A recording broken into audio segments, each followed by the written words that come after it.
Assalamualaikum warahmatullahi wabarakatuh. Bertemu kembali dengan saya Pak Didi di YouTube channel Cinta Belajar. Masih dalam pembahasan simulasi SNBT 2023. Kali ini materinya adalah pengetahuan kuantitatif. Bilangan berikut yang habis dibagi 3 tetapi tidak habis dibagi 5. Sebelum jauh menjawab, di sini saya kasih clue atau petunjuk untuk menjawab.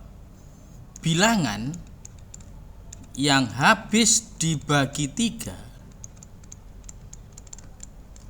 itu bisa kita hitung dengan cepat dengan cara menjumlahkan angka-angka yang ada.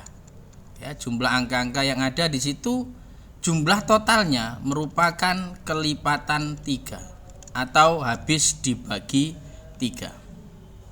Yang kedua, di situ bilangan ya akan habis dibagi 5 ya. Syaratnya di sini adalah satuannya ya, satuannya atau angka terakhirnya itu 5 atau 0. Karena di sini perintahnya adalah tidak habis dibagi 5 ya, tidak habis dibagi 5, sehingga jawaban A dan C ini sudah pasti salah karena di sini satuannya angka terakhirnya 5, di sini 0. Pasti dia akan habis dibagi 5. Berarti B, D dan E itu tidak habis dibagi 5. Tapi apakah dia habis dibagi 3? Kita coba di sini. Yang B, angkanya di situ adalah 1, 3, 6, 8, 9.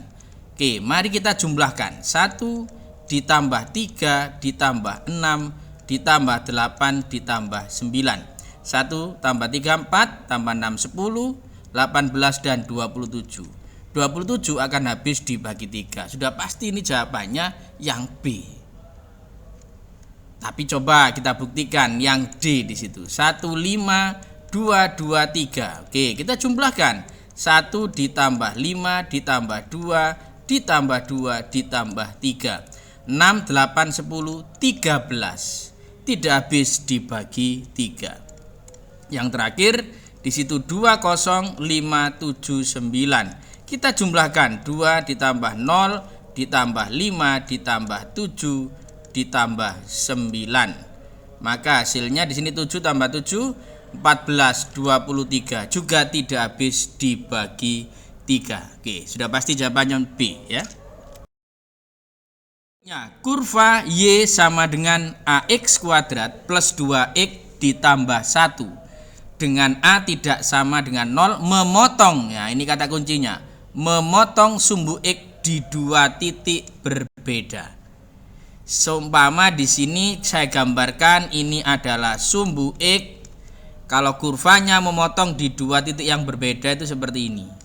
Nah, ini nilai D-nya, diskriminannya lebih dari 0. Ada kemungkinan lagi, ya ini menyinggung. Ya, kalau ini menyinggung. Nah, ini D-nya sama dengan 0. Ada juga yang tidak menyinggung dan tidak memotong. Maka ini di sini D-nya kurang dari 0. Ini sekedar informasi saja. Tapi yang diperintahkan di situ adalah sumbu X ya, memotong sumbu X di 2 titik yang berbeda. Berarti nanti D-nya lebih besar dari 0. Coba kurvanya Y sama dengan AX kuadrat ditambah 2X ditambah 1. Berarti di sini A-nya sama dengan A, B-nya sama dengan 2, C-nya sama dengan 1. Kita buktikan bahwa untuk D sama dengan atau D-nya lebih besar dari 0 ya. D-nya lebih besar dari 0.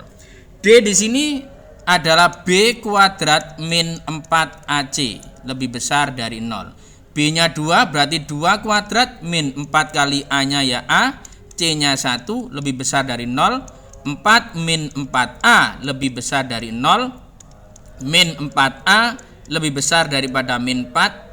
Maka A, nah karena ada min dan min di sini ada minus, maka tandanya akan berubah di sini. Berarti ini min 4 dibagi min 4. Berarti A-nya kurang dari 1. Maka yang tepat adalah yang A. Masih dengan soal yang sama, petunjuk yang sama, tapi pertanyaannya berbeda di sini. Tadi sudah dihitung bahwa nilai A-nya, ya, nilai A adalah kurang dari 1. Nah, untuk A kurang dari 1, otomatis di sini kalau kita jelaskan, ya, bahwa kurang dari 1 ini kan bisa jadi dia 0, bisa jadi dia negatif. Ya. Coba di sini kalau nilai A-nya lebih dari 0, maka kurva itu akan terbuka ke atas. Jika A kurang dari 0, itu kurva akan terbuka ke bawah. Lebih dari 0 dan kurang dari 0. Padahal untuk A kurang dari 1 di sini kan bisa jadi dia 0. Otomatis di sini jawaban A dan B belum mewakili untuk pernyataan yang benar. Kita coba berikutnya. Mengenai titik potongnya, ya. Mengenai titik potong. Memotong sumbu Y. Memotong sumbu Y. Apa syaratnya? Syaratnya ya X-nya sama dengan 0. Ya, jika memotong sumbu Y, maka syaratnya adalah X sama dengan 0. Sehingga jika ini saya tuliskan Y sama dengan AX kuadrat plus 2X plus 1, maka Y-nya sama dengan A dikalikan 0 kuadrat ditambah 2 kali 0 ditambah 1, maka A-nya sama dengan, di sini Y-nya sama dengan 1. Ya, ketika X-nya sama dengan 0, di sini Y-nya sama dengan 1, maka bisa disimpulkan kurva tersebut memotong di sumbu Y positif, karena di sini hasilnya positif. Jika ini hasilnya negatif, maka otomatis memotong di sumbu Y negatif. Berikutnya, garis dengan persamaan mana saja yang memotong garis 2X plus Y sama dengan 4 dan X plus 2Y sama dengan 2 di dua titik yang berbeda. Oke, kata pentingnya di sini adalah memotong di dua titik yang berbeda. Memotong di dua titik berbeda. Syarat yang pertama adalah kita lihat gradiennya. Ya, gradiennya harus berbeda. Ya, gradiennya harus beda. Kita cek di sini persamaan garisnya. Jika menemui ada AX plus BY sama dengan C, maka gradiennya itu sama dengan, atau saya singkat di sini M, gradien itu sama dengan min A per B. Maka di sini untuk garis 2X plus Y sama dengan 4, maka gradiennya sama dengan min 2 per 1 atau min 2. Untuk garis X plus 2Y sama dengan 2, maka di sini M-nya atau gradiennya sama dengan min 1 per 2 atau min setengah. Berarti kita cek gradiennya satu-satu. Jika ada yang sama, maka otomatis di situ jawaban yang salah, ya. Nah, jika menemui persamaan garis seperti ini, ya, jika menemui persamaan garis seperti ini, Y sama dengan MX plus C, maka gradiennya adalah M ini. Berarti untuk nomor 1 ini gradiennya otomatis M-nya min 1. Nah, tidak sama kan? Berarti masih kemungkinan dia jawabannya. Yang kedua, M-nya berarti sama dengan 1, koefisien dari X. Ini M-nya sama dengan 3. Ini M-nya sama dengan min 2. Lah, min 2 kan salah satu di antara tadi. Berarti otomatis jawaban yang 4 ini sudah pasti salah. Nah, 1, 2, dan 3 ini apakah pasti benar? Kita cek berikutnya melalui namanya titik potong, ya. Melalui titik potong, ya. Yang kedua melalui titik potong. melalui titik potong. Dengan cara apa kita mencarinya? Ya, dua garis ini coba kita substitusi, kita eliminasi di situ. Nah, 2x plus y sama dengan 4 dengan x plus 2y sama dengan 2. Oke, di sini y-nya kita hilangkan, ini kita kali 2, ini kita kali 1, ya, maka di sini hasilnya adalah 4x plus 2y sama dengan 8. Terus di sini menjadi x plus 2y sama dengan 2. Maka kita kurangi, hasilnya saya taruh di sini. Otomatis 3x sama dengan ini dikurangi, ya, 8 kurangi 2 ketemu 6, berarti x-nya ketemu 2. Kita masukkan ke salah satu persamaan, berarti di situ x ditambah 2y sama dengan 2, x-nya adalah 2 ditambah 2y sama dengan 2, 2y sama dengan 0, otomatis y-nya 0. Berarti titiknya adalah 2,0. Nah, ini kita masukkan ke persamaan 1, 2, dan 3. Kita masukkan persamaan 1, ya, di situ persamaan 1 y sama dengan min x plus 5, y-nya 0, ini min 2 ditambah 5, maka di sini 0, ini 3. Otomatis berbeda, berarti ini benar. Coba yang kedua. Persamaan yang kedua, y sama dengan x min 2. Y-nya 0, x-nya 2, min 2. Berarti 0 sama dengan 0. Nah, ini sama. Otomatis nomor 2 salah. Ya, baru kita cek yang nomor 3. Di situ y sama dengan min 2x plus 7. Y-nya 0, ini min 2 kali 2 ditambah 7. Berarti 0, ini min 4 ditambah 7, 3. Tidak sama. Berarti ini juga benar. Berarti yang benar adalah 1 dan 3 saja yang benar.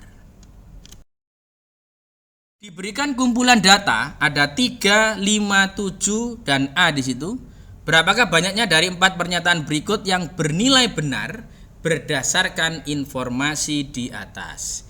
Kita cek satu persatu. Kita mulai dari yang nomor 1.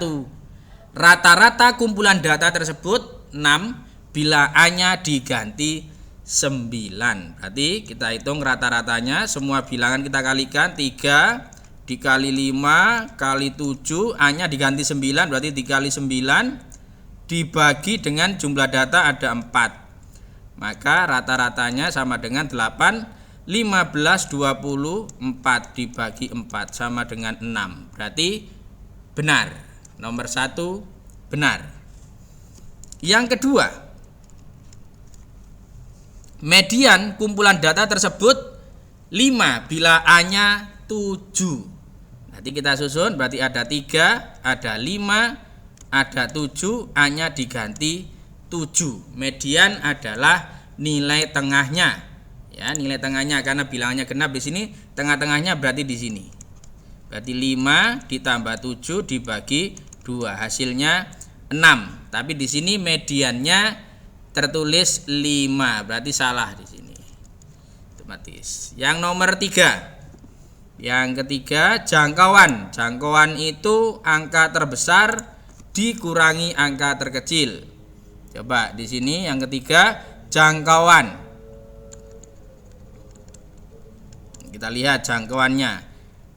Sama dengan 4 bila A-nya diganti 6. Berarti kan 3, 5, 7, 6. Ya, berarti nanti jangkauannya bilangan terbesarnya adalah 7, terkecilnya adalah 3. Berarti jangkauannya sama dengan 4 dan betul.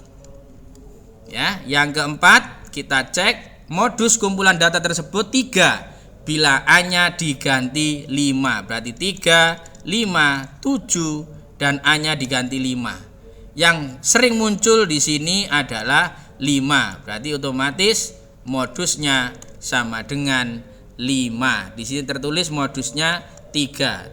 Salah.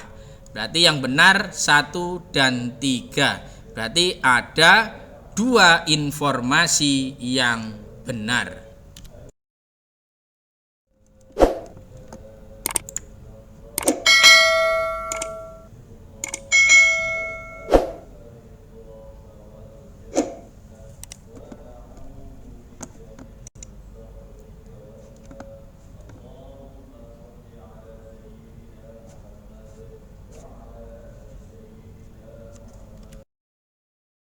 Berikutnya, ini berhubungan dengan peluang ini sepertinya ya. 3 bola diambil dari suatu kotak ya di sini. Oke. Ada kotak di sini. Ya, yang berisi 3 bola merah ya dan 2 bola putih. Misalkan B menyatakan kejadian terambilnya 2 bola merah dan ini terambilnya 2 merah dan 1 putih, itu menyatakan peluang kejadian B. Berdasarkan informasi yang diberikan, manakah hubungan antara kuantitas P dan Q berikut yang benar? Di sini mengambilnya tidak berdasarkan urutan, maka kita menggunakan teori kombinasi ya. Di sini bagaimana untuk penyelesaiannya, kita cek di situ, di mana berdasarkan teorinya kalau yang ditanyakan itu peluang dari B itu kan adalah N dari B, banyak B di situ, terus banyaknya data semuanya. Oke, kita cek di sini bagaimana cara perhitungannya, berapa kombinasi berapa. Kita cek untuk yang pertama warna merah ya, ada 3, peluang terambilnya 2, berarti 3 kombinasi 2. Kita kalikan di situ karena kata-kata dan 2 bola putih ya, dan di situ 2 bola merah dan 1 bola putih. Maka kita kalikan, kalau atau kita jumlahkan. Ya di sini putihnya ada 2 ya, terambil 1, berarti 2 kombinasi 1. Dibagi keseluruhan ada 3 bola merah 2 putih, berarti 5 kombinasi yang diambil 3 bola diambil dari sebuah kotak, berarti 5 kombinasi 3. Oke, kita selesaikan soal ini ya. 5 kombinasi 2 berarti peluang B di sini, peluang B berarti 3 kombinasi 2 berarti 3 faktorial dibagi 2 faktorial karena 2, terus di situ 3 dikurangi 2 berarti 1 faktorial. Kita kalikan 2 kombinasi 1 berarti 2 faktorial. Di sini 1 faktorial, 2 kurangi 1 juga berarti 1 faktorial. Kita bagi 5 kombinasi 3 berarti 5 faktorial.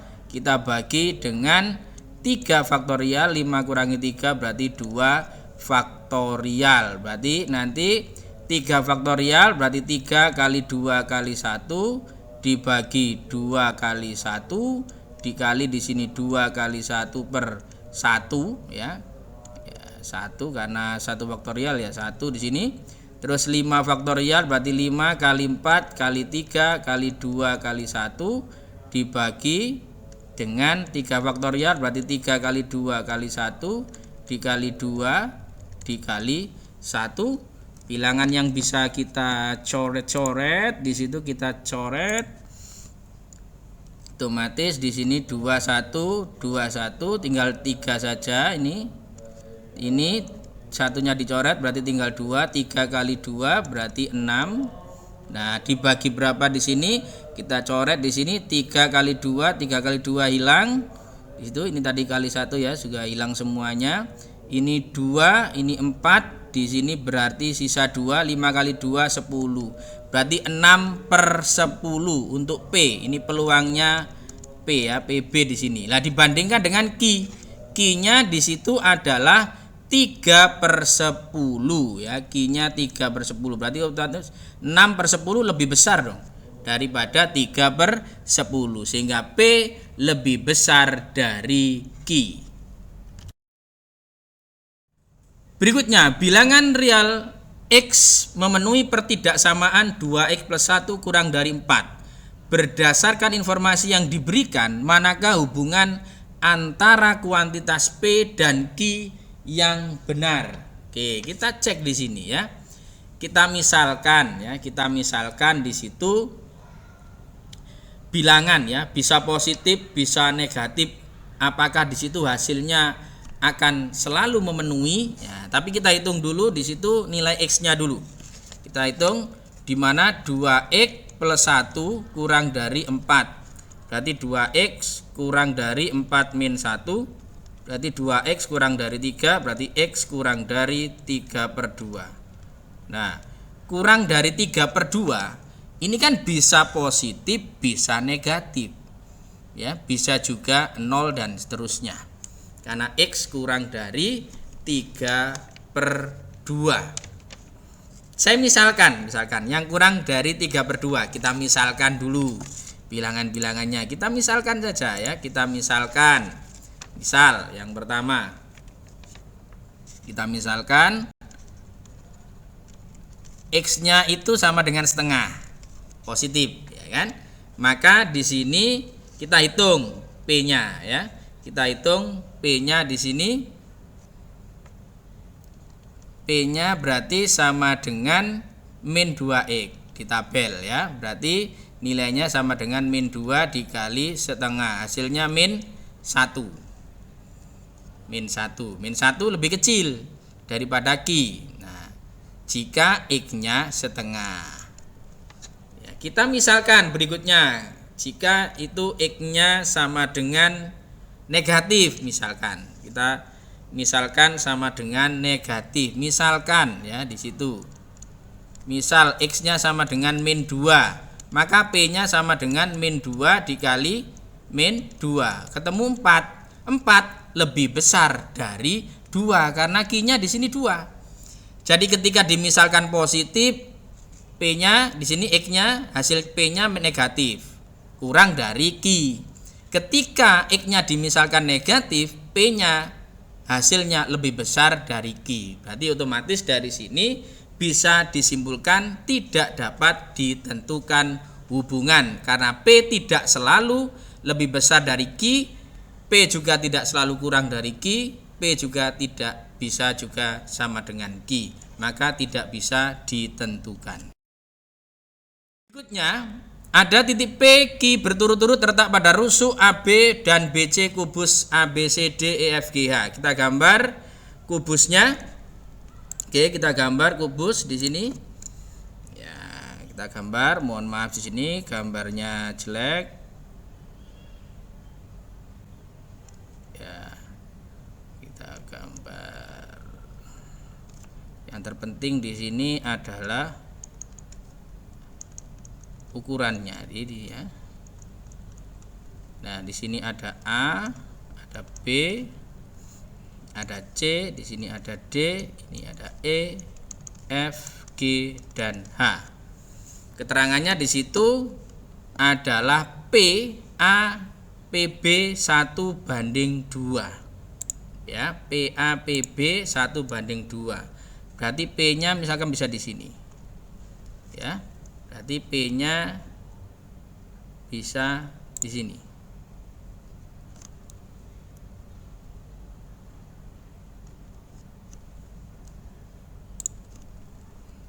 Ini P di sini. 1/2 berarti kan di sini. Untuk PAPB. Berarti kalau 1/2 misalkan di sini ini ke sini 1, ini ke sini 1, ini ke 1. Bisa jadi kita misalkan panjang rusuknya kita misalkan 3 misalkan ya. Terus BQ plus QP ya, BQ ya plus Q C di situ ya, QC harusnya ya, 1/1 di sini berarti Q. Ya, di sini berarti ini Q ya, ini QC. BQ sama QC 1/1. Maka ini bisa jadi BQ ini 3/2, QC juga 3/2. Terus di situ ada 5P BQF. Berarti kita hubungkan ya P dengan Q, B dengan F. Berarti di sini bisa Ini limasnya. Nah, di sini ada limas. Berarti limasnya PBQF. Perbandingannya kita hitung. Coba yang pertama, perbandingan volume limas, berarti volume limas dibanding dengan volume kubus. Ya, volume limas kan sepertiga luas alas kali tinggi. Ya, untuk kubus S pangkat 3. Alasnya adalah segitiga di sini, alasnya segitiga. Di sini ada BQ, ada PB, berarti setengah kali alas. Ya, setengah kali alas kali tinggi, terus tinggi. Tingginya di sini yang pertama ini tingginya segitiga, yang T yang kedua di sini tingginya limas. Dibagi S pangkat 3. Kita hitung di sini berarti sepertiga dikali setengah. Nah, alasnya kan berupa BQ nih alasnya. Berarti alasnya 3/2. Ya, karena separuh dari BC. Tadi BC rusuknya saya misalkan 3, berarti 3/2. Tingginya segitiga, berarti di sini ini tingginya BP. Ya, tingginya di sini adalah B ke P, itu 2. Ya, jadi ini kali 2 dikali tinggi limas. Ya, tinggi limas di sini ya sama dengan rusuknya kubus, berarti 3. Nah, dibagi dengan 3 pangkat 3. Oke, yang bisa dicoret-coret, kita coret-coret di situ. Ya, otomatis 3 dengan 3 ya, 2 dengan 2 berarti masih 3/2. Berarti 3/2 dibagi 27. Ya, otomatis ini nilainya nanti sama dengan 3/54 diperkecil 1/18. Oke. Betul ternyata, ya. Yang kedua, ya, kita selesaikan perbandingan luas segitiga PBQ dengan luas persegi ABCD. Di situ adalah 1/6. Kita lihat di situ ada luas segitiga PBQ, kita bandingkan dengan luas segi 4 ABCD. Maka hasilnya nanti adalah segitiga berarti setengah kali alas, tadi sudah saya tuliskan, alasnya 3/2 kali tingginya 2 dibagi persegi, berarti kan 3 dikali 3. Maka yang kita bisa coret-coret di situ berarti hasilnya di sini coba kita lihat, bisa kita coret. Berarti 3/2/9. Berarti 3/2/9 atau 3/18. Kalau saya perkecil 1/6. Betul juga. Nomor 2, 1/6. Yang ketiga, ya, yang ketiga di sini, yang ketiga PQ dibanding AC. Nah, PQ di sini adalah sisi miring segitiga. Ya, sisi miring segitiga. Berarti PQ sama dengan akar Pitagoras, ya. BQ kuadrat berarti 3/2 kuadrat ditambah PB tadi 2 berarti 2 kuadrat, berarti akar 9/4 ditambah 4 atau akar 9/4. 4-nya saya ganti 16/4 kan sama aja, ya. Berarti ketemunya akar 25/4. Berarti hasilnya adalah PQ-nya 5/2. Nah, berarti kita hitung untuk PQ dibanding dengan, oke, kita bagi aja gini, bagi dengan AC. Berarti nilainya PQ tadi 5/2. AC-nya, nah AC adalah diagonal bidang, ya. Jadi kalau sisinya tadi saya misalkan 3, kalau diagonal bidang berarti 3/2. Berarti ketemunya nanti 5/6 akar 2. Kita kalikan akar 2 dengan akar 2, maka hasilnya adalah 5/12 akar 2.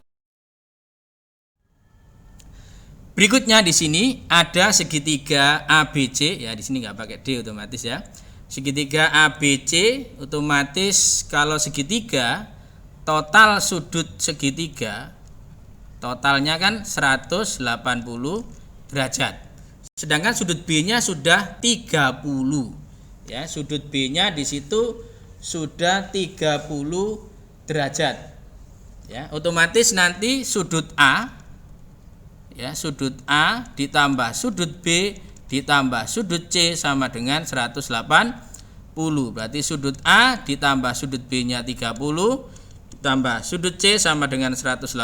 Berarti sudut A ditambah sudut C sama dengan 180 min 30. Berarti sudut A plus sudut C sama dengan 150. Keterangan yang pertama kita cek apakah ini mampu menjawab, ya, mewakili.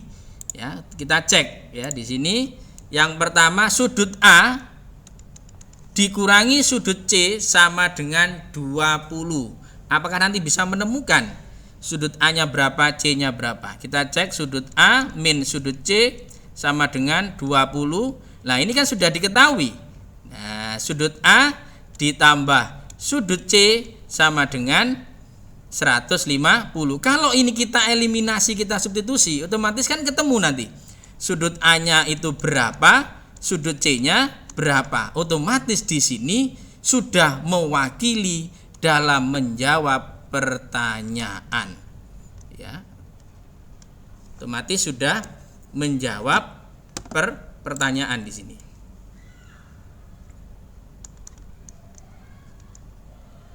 Ya, berarti nomor 1 sudah bisa menjawab pertanyaan. Nomor 2 di sini sudut C kurang dari sudut A. Nah, nilainya berapa di situ? Belum bisa menjelaskan. Berarti yang kedua ini belum cukup untuk menjawab. Karena dituliskan sudut C kurang dari sudut A. Berapa nilainya di situ? Ya, belum bisa menjawab. Otomatis pertanyaan 1 saja cukup untuk menjawab pertanyaan, tetapi di situ pernyataan 1 saja cukup untuk menjawab pertanyaan. Tapi berikutnya yang ke-10 yang terakhir di sini kita lihat informasinya di situ B sama dengan 2C, ya. B-nya sama dengan 2C, informasi yang pertama.